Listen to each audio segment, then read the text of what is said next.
merger, the company's priorities changed, and this was evident in its culture.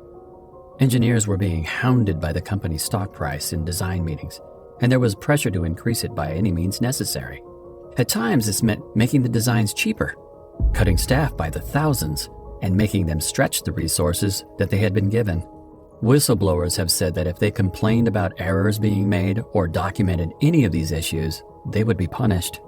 I did have one manager that worked with me back he recorded all the aircraft and what was wrong with them and what they were sending out the back door that hadn't been fixed.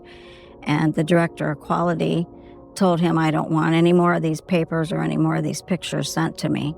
My boss had this meeting with me and told me not to do my job, to just stamp the paperwork off. So of course I knew that was bogus.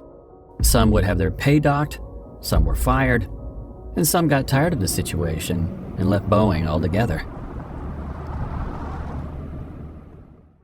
The documentation part is especially important, as having it in writing that items were being left in planes or parts of the planes were not up to par would be hard evidence of Boeing's misdeeds and can be used in court proceedings. This is likely why there was allegedly so much pushback against employees who spoke out and a reduction in the number of quality control officers on the ground. As we'll explain later in this video, many of them turned to the media when they couldn't get support from their supervisors.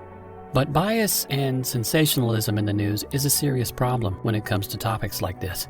From political leanings to corporate interests shaping how stories are told, you might not be getting the full picture from a single article. So I've been using today's sponsor, Ground News, as a solution. They're an app and website created by a former NASA engineer to give readers an objective, data-driven way to stay informed. By gathering the world's news in one place, readers can compare how the same story is being covered and point out any discrepancies. Ground News even designed a feed dedicated to exposing media blind spots by surfacing news with little coverage from the left or right.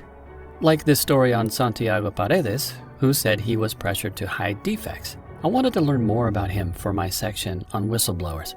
Ground News found nearly 50 sources reporting on Paredes, with barely any coverage from conservative outlets. So unless you diversify how you stay informed, you might have missed this important story.